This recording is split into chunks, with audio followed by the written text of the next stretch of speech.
Russia. What is the cost of lies? When the truth hurts, we lie and lie until we can no longer remember it is still there. But the truth is always there. And the longer we lie, the worse the inevitable and painful resurface of the truth becomes. And this is what I'd like the Admiral Igor Osipov, the Commander-in-Chief of the Black Sea Fleet of Russian Navy, to hear today. What's up, investors? It's the Russian Dude, and this is your daily update on Russian-Ukrainian war as of Friday, April 15th. And the main story for today are the consequences of the destruction of Russian Navy flagship Moskva. How lies surrounding its past can take away hundreds and even thousands of lives and make countries lose wars. This is a little bit special episode because I'll be reflecting on some rhetorical questions, but as always I'll bring you the major news and events that happened today. Yesterday, the Russian Navy flagship called Moskva has been sunk by Ukrainian forces using 2 missiles Neptune. This is one of the most significant events in the current war between Russia and Ukraine, and this will have severe consequences for Russian side. In my yesterday's video I was speculating that now, since there is no this flagship in the south of Ukraine, the Ukrainian army will have it easier to counterattack in this territory. And now we have the same confirmation from the advisor to the president of Ukraine, Alexei Arestovich, that now, since there is no flagship Moskva in the Black Sea in Ukraine, it will be much easier for Ukrainian forces to take back its territory. Specifically, one of the main goals of this sunken ship was to cover the paratroopers that was supposed to dislocate in Odessa and Kherson. And now, since Russia lost its major ship in the Black Sea, it will be much harder for Russian army to advance from the south of the country. And the way this ship was destroyed is because of 2 missile strikes from Ukrainian army by missiles Neptune. And the reason why this ship was destroyed, it is because missile defense system was working incorrectly, which allowed Ukrainian missiles Neptune to hit this ship. In addition to that, it was noticed that this ship Moskva did not have enough escort ship which were also supposed to protect it. Whenever it was established that the defense of the missile cruiser was way lower than anticipated, several drones were sent on the day of the attack to distract the anti-aircraft defense systems. And while Moskva cruiser was focusing on these drones, Ukrainian side has sent 2 missiles Neptune which eventually reached the target. A big explosion created allegedly a chain reaction which also exploded the missiles on board of the ship. As a result, the ship started sinking fast, and it was an emergency attempt to tow the ship away from the sea. But unfortunately for Russian side, due to high waves and unsustainable damages, the ship has sunk. And by the way, according to the Russian side, the initial explosion happened because somebody forgot to put out his cigarette, and this created an explosion. And many Russians have been wondering since then why the missile defense systems were not working properly. And this is when we come to the cost of lies. Just a couple of months ago, February 18th, 6 days before the Russian invasion into Ukraine, the Admiral of Russian Navy in Black Sea,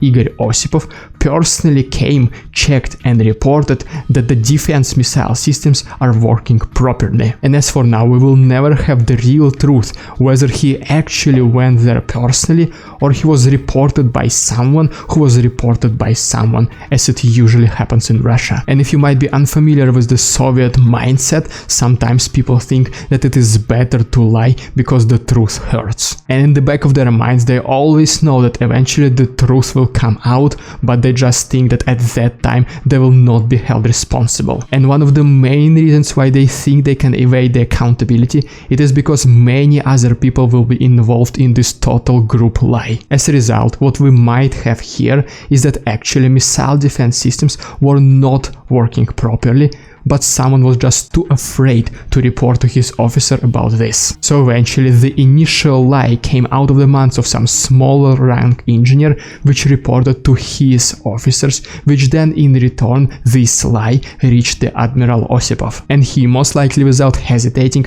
because such higher rank officials mostly never have time to do such things personally, reported this to Putin. Or maybe I'm wrong, maybe Igor Osipov knew exactly that the missile defense system was not functioning properly, but he just imagined for a second reporting this to Putin, and he had no other choice than to tell a lie. As a result, we have this one lie which potentially can change drastically the course of war. And it has been reported that Admiral Igor Osipov is already detained and he's facing very long sentence in jail. And I'm sure that the official sentence will be in no way related to these lies, it will be something as typical as bribery or stealing. And he is not the only one. Just a couple of days ago, around 20 generals from the Ministry of Defense of Russia were also prosecuted because of so-called bribery. But we all know the real meaning of this. Many generals, officers, and around 150 Federal Security Service agents are being literally purged by Putin because of their unsuccessful operation in Ukraine. Initially, they have been reporting that it will be an easy walk across Ukraine, that Ukraine will fall within a couple of days. But the resistance of Ukraine have been going on for more than 50 days so far, which obviously signs as a good sign for Ukraine and the rest of the world, until you realize that Putin became pretty unpredictable. No one expected that he will attack Ukraine February 24, 2022. Nobody expects him that he will use nuclear weapons. And now, since this military operation is going so hard for Russia, it feels more and more that eventually Putin will have no choice. Unfortunately for all of us, his unpredictability can definitely lead to very unexpected and unthoughtful decisions. In his mind, he cannot afford to lose this war. He practically bet everything he has on this war.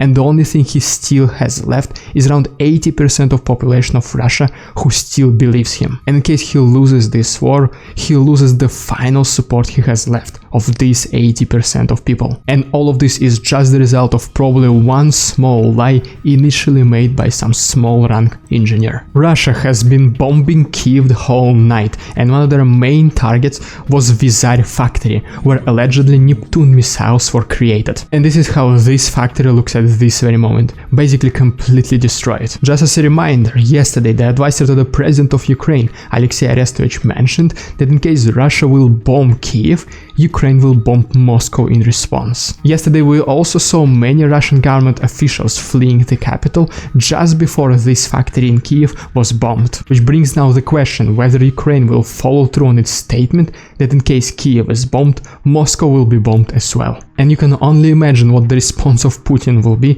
in case Moscow will be under attack. In this video we can see allegedly 2 Ukrainian missiles intercepted by air defense system in Belgorod, Russia. And here once again we're not exactly sure whether these were Ukrainian missiles or Russian missiles. But as you can see right here, these are just 2 missiles which were easily intercepted. Which basically means that in case these were indeed Russian missiles, these were done in order to picture the aggression from Ukraine, so that Russia can justify its further invasion. And by the way, if you like this style of daily news reporting, feel free to like this video and subscribe to my channel. Also, I will be donating all of my Patreon memberships at the end of each month to Ukraine. And if you want to be a part of this group donation, make sure to check the link in the description. I usually do not include obvious propaganda in my videos, but I just couldn't ignore this one. And the only reason why I'm doing it right now is just to show you the state of Russian propaganda at this very moment. So it basically says that the snipers from Azov battalion, which is recognized by Russia as the most Nazistic force in Ukraine,